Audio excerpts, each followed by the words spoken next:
so we were already recording over there. Okay, perfect. That's going in. It might not be.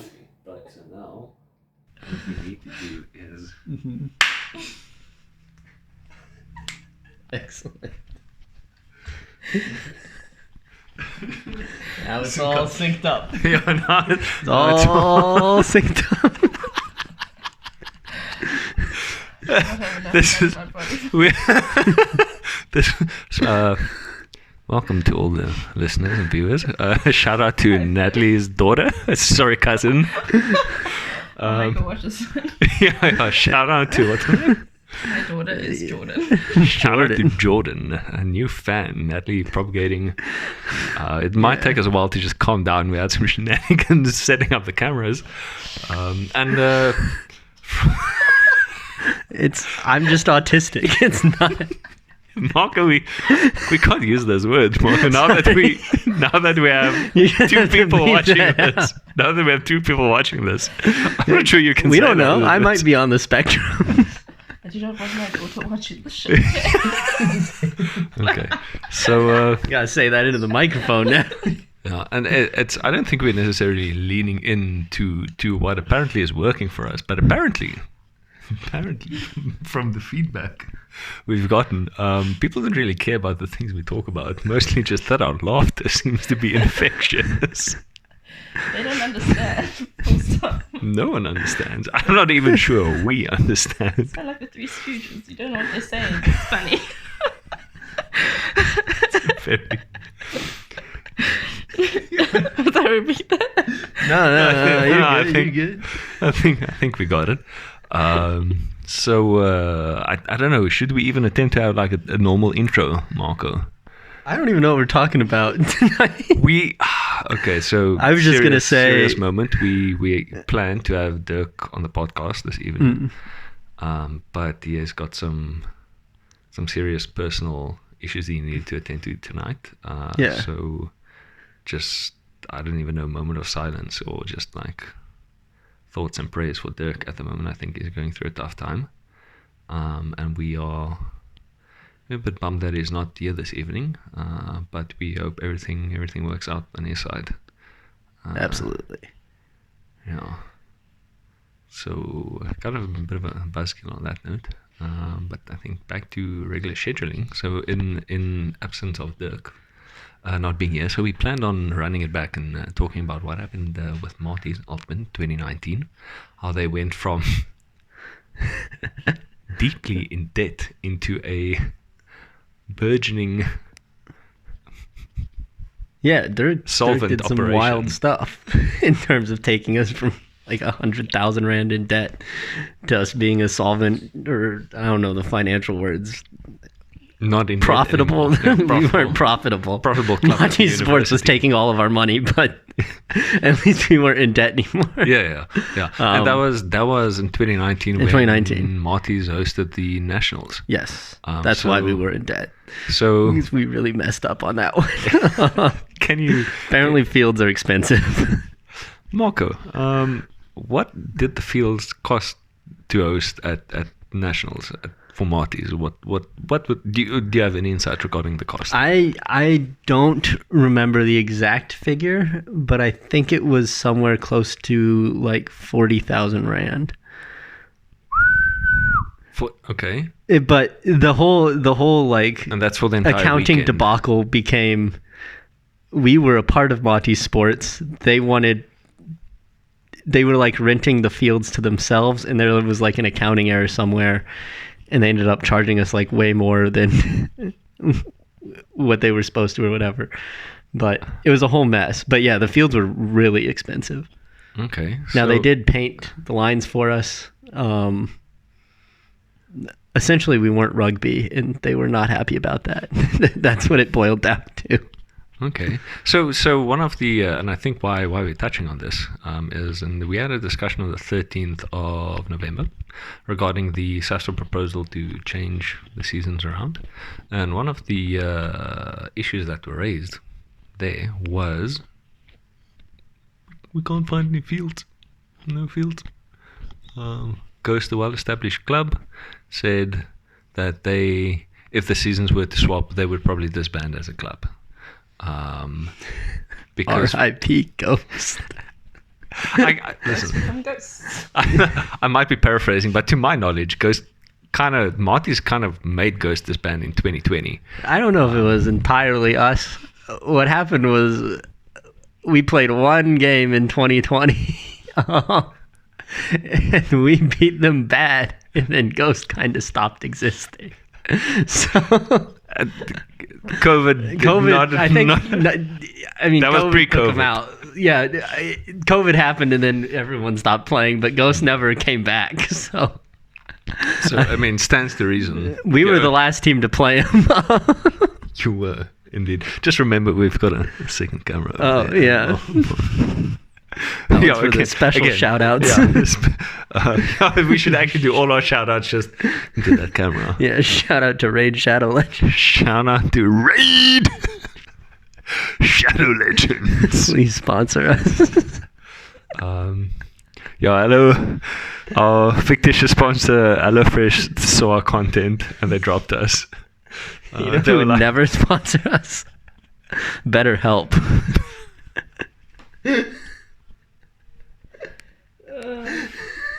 this is going great. Do you need a therapist?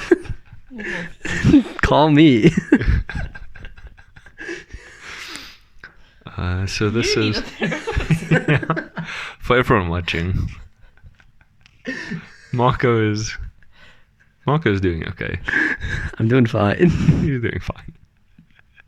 That's what he says. Doing fine. Marco, wink twice to the camera if you're not doing fine. I'm gonna try and not blink now the rest of the podcast. No, I'm gonna do what that like guy did in Vietnam where he like blinked on Morse code to leak information about what the Viet Cong were doing. Okay. So sorry to now cycle back now, Natalie. You know. There were also some other hot takes that evening, of which the one was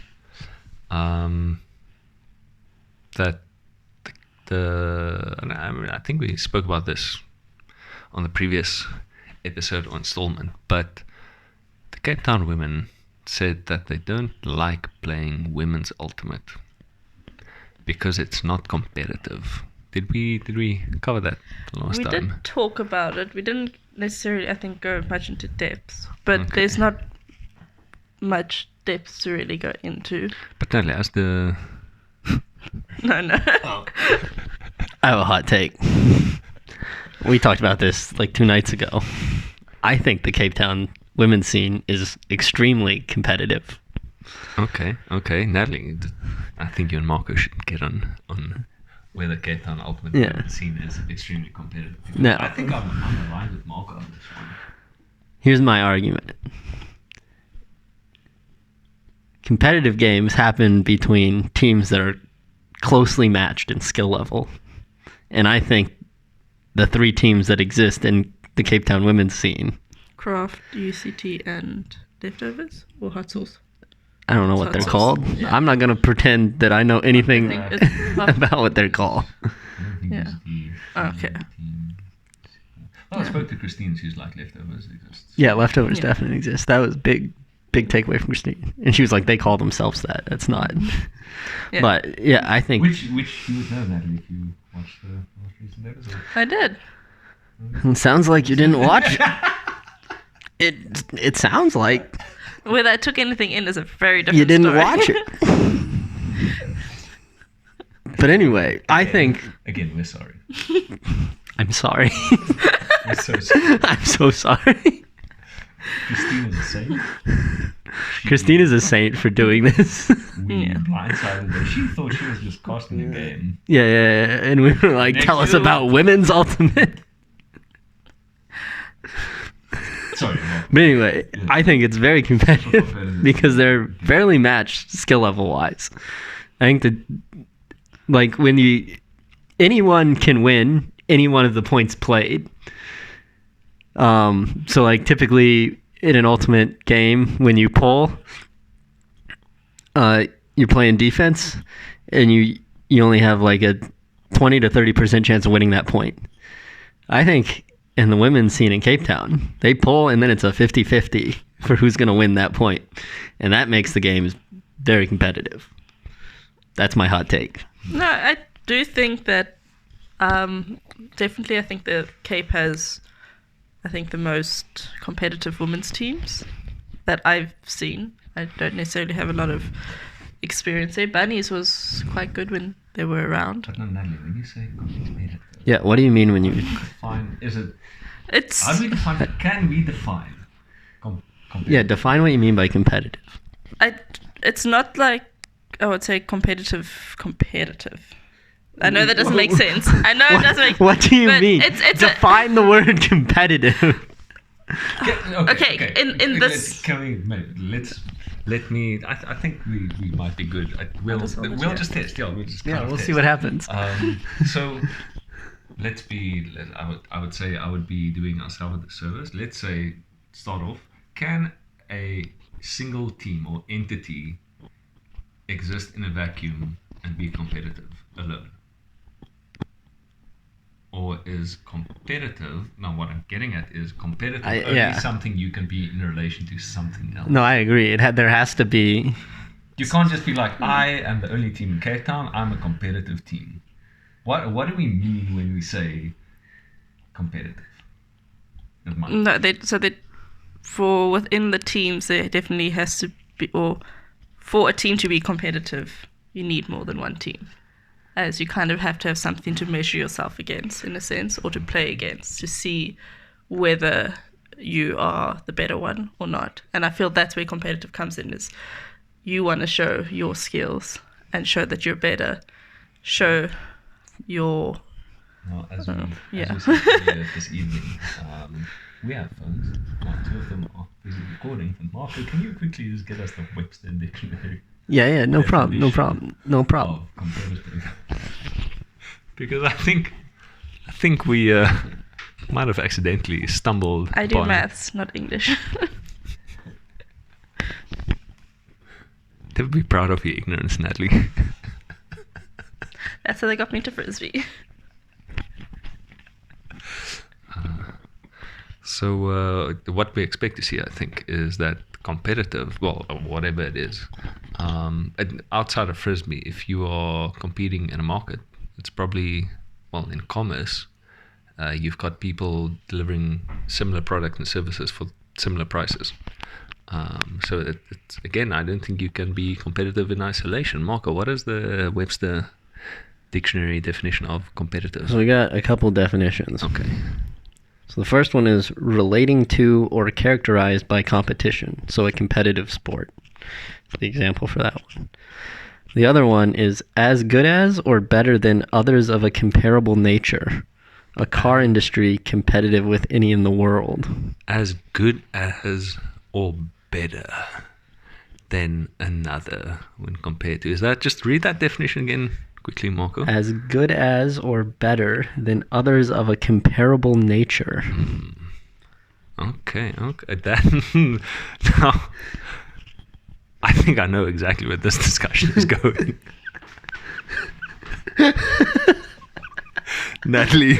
I think Natalie has caught on to where the discussion is going and is now hoping the earth will swallow us over. So, Natalie, now that we've gone and defined what competitive is, so when you hear the statement saying that the women's teams aren't competitive enough in Cape Town, with this new definition in light, how do you interpret that statement as a woman yourself? Well, I want to say just for, a starting point, sorry to diverge again, but... You're just trying to dig yourself out of a hole here now. Correct. It's very hard. But a lot of the women's, when you're playing, is you've got quite a few beginners. So I feel like it's also very much, when you're playing, it is a training session too. So I feel like it can't be that competitive. But in the sense that, as you guys have said, they're all kind of on the same level, all three teams. In that sense, they've all got beginners at some point, somewhere within there. They've all got someone with a lot of experience. And in that sense, they are competitive amongst themselves, but they are still it is still a training thing as well. So I think that's where people might say it's not competitive, because it's still, you're very nice on the field. It's not like on rugby where you see someone push someone over or something. You're not going to really see that in women at all. It's Not yet, anyway. Give it a couple of years. Let him cook. Wait. Can I say that? I'm allowed to. I don't know. Am I allowed Wait, to? what did you say? Did you just That's what he said. did you just say let women cook? Because I fully back that statement. Natalie, how Let do you- women cook. How do you... Natalie, how do you feel about the statement, let them cook? It annoys me. Okay, my bad. I apologize. Sorry. I'll reserve that for Tim and Miguel when Yeah, when they're on the again. field. We're sorry. We are so... Hey, when I'm on So the field, though, I want to cook. I know the women might not want to, but I do. I want to light up the field. Put a pot over that fire. Yeah, And just cook up some... because I'm a dog.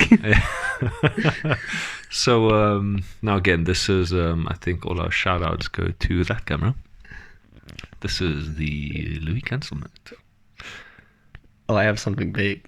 Oh, you've got something. For the- I was about to just Oh, okay. go in You go on. for it. You go for it, and okay, then so yeah. hot take of the day.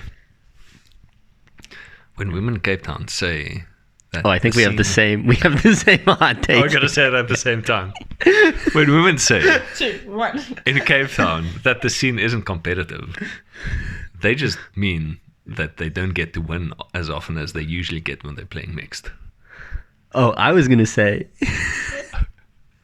and this goes beyond just women in Cape Town to anyone in the ultimate community currently who uses the word competitive. Uh-huh. They're saying, "I'm better than other players." Oh, I see you. It's I a see. PC way to say. They say I have experience or I'm a competitive player. It just means I'm a good player. I don't want to say it to I don't want to call myself good, and I don't want to put down anyone else on the scene. I'm just a competitive player. I play for a competitive team. In that sense, I'm not a competitive player. Don't. So when women say the women's scene isn't competitive, what they're actually saying is it's not very good, or the people in it aren't very good at ultimate. Okay. That's my hot take. But I agree with what you're saying as well. What did he say? So I'll go back in odd. Yeah. No. So when people say the scene isn't competitive, what was I even saying? Geez, I'm gonna watch back the statement. Like you said two different things. They were close. So close. They're similar things. You. What did you say? No. Maybe I'll just cover my mouth and just dub in the audio of what I said previously. This is not a competitive No, it was. But see, that's Definitely Three Stooges. that's the problem. It was such a hot take that it's just too hot. It's too hot. it boiled my brain, and now cast. What did you say about? You got a hot so cast. yeah. So when women say that the women's games in Cape Town aren't competitive, it just means that they don't get free wins. Yeah. It's actually that they lose. It's not that the games are tightly contested and there was like a chance of them maybe winning or maybe losing and the outcome wasn't certain. It just means they didn't get to steamroll the other teams, because I think the women that say it's not competitive are used to playing on teams where... Cancelling myself, yeah? Again. Shout out to all the people that they primarily get carried by their team as a collective. Yeah, they're just not a good. And the reason I say that is that looking at Marty's, and again this may be flogging a dead horse, but from a scene apparently known for being the worst at developing women, Yes. Lambasted for not. we got and roasted. we can go. We got roasted on that Discord call. Destroyed. They were like, everyone was like, friend "Oh, of the podcast. oh, was like, Marty's can't develop women. You know, shout UCT out- does it right." When was the last time UCT won a national Wait, championship? shout out to Josh. Shout out to Josh. Jason. Shout out to Jason. Shout out to JD. It's like Marty's is doing something wrong. Yeah. We should use Marty's as a test bed to trial all these things we want to do, because why would we do that? Anyway, I digress. I digress. Our Marty's. When was the last time worst, they won a national championship? The worst. Finish. Sorry, I'm upset. Okay, they came at me. They came at wasn't me there. personally. Marco wasn't there. They said, he "You are got load sexist. shedding." You don't know how to run a club. You don't know how to recruit women. UCT does it right." No, UCT does Yeah. it right. Has UCT won a women's national championship in the past 5 years? Or has Marty's? Marty's? I think Marty's 2021. They. I believe Marty's has. I think Marty's won that. I believe Marty's did. Marty's did It was it. Marty's. So, the back-to-back national champion. Undefeated. Undisputed. And then she You need left. the John Cena music. Ba, ba, ba. Are you sure about that? Here comes the Natalie. So, Here you go. on Just take the mic from me. I need to stop. So no, again, this is, and I'm not saying the law of transitivity should apply to the women's game and people playing on the team, because I mean that would be ludicrous, right? But if we look at the past success, UCT has won like mixed nationals, and then the women get demolished by Marty's women. Well, in 2019 and 2021. Now, to be fair, in 2019 there was like a mixed team in Cape Town, so it wasn't necessarily the Marty's team, but it wasn't a UCT team. I think we beat them in 2019. In the, with like, the women's. league. They came to Stellenbosch. I've Yes. got it on my. It's Yeah, on yeah. Marty's Instagram if you want Yeah, to check. There we go. Okay, they so got they did, yeah, Stellenbosch and we got- beat them. Right, so On Verstein. On the Verstein. and then they didn't go to nationals in 2021. No. Funny how No, that there was works. only Kraft and Marty's from From Cape Western Town. Cape. So on that note, so what I see from that is the women are happy getting carried, and then when they need to do the carrying, they're like, this isn't fun anymore, this isn't competitive, which I just hear now after, in retrospect, thinking about all of this. I think that just means we don't get to win as often as we are used to winning, and for whatever reason that might be, and we don't see that as competitive anymore. Now, as someone that played for Marty's, that was a pretty poor team back in 2013, 2014, peaked 2015, and then crashed kind of into the floor again. I know what it's like to play for a team that just drives to Cape Town to get goose-egged. Yeah, that was my first year of Ultimate. Yeah, so I've got a slightly different perspective about what it takes to play on a team with very inexperienced players against a team with very experienced players. So maybe my mindset is just on the complete other end of the spectrum, and I'm missing something completely. Yeah. But when I'm playing for Marty's 2 in my first year, very beginner, ran around in circles, not knowing what I was doing. Marcus like, good job. And I'm just like, I don't know what I did. He's like, I could see. That's honest coaching. That was See, my positive. I said, good job. No, Coach then Marco I is a said- very nice person. And I said, you don't know what you're doing out there. It's very clear. But I appreciate that you're out there trying. But we had a different, I think, goal than winning, because we knew when we were going to go up against like UCT2 or even Marty's 1, we're like, yeah, our goal is to like score 1. And I think in nationals we were playing against UCT1 and we went up 2-0 against Yes. them, and then I don't think we scored again. But that 2-0, that was our highlight. We did a highlights sheet, like 100 best memories from Dirk put that through to us, and that was, I think, like number 1 was like going 2 up against UCT1. Never. Then they called like a timeout, like regroup, and No. then smashed us. The point of that second team was development. Which we did. You went on to win 2 national championships from that second team. Kirsten went on to win a national championship. Peter Conradi went on to make U24s. Peter Schoolman played for Monty's 1 and ended up coming 4th at Opens Nationals with us later that year. Like, there was There's a lot of people from that team. Lisa was on that team, went on to win nationals. Yeah, she played with us in two. So it wasn't. There was a big picture goal with that team, and It was a to a large extent, it was achieved. Yeah, but we don't. by the woman. Yeah, We don't do development You here. had to jump through some hoops to get that second team, that Oh.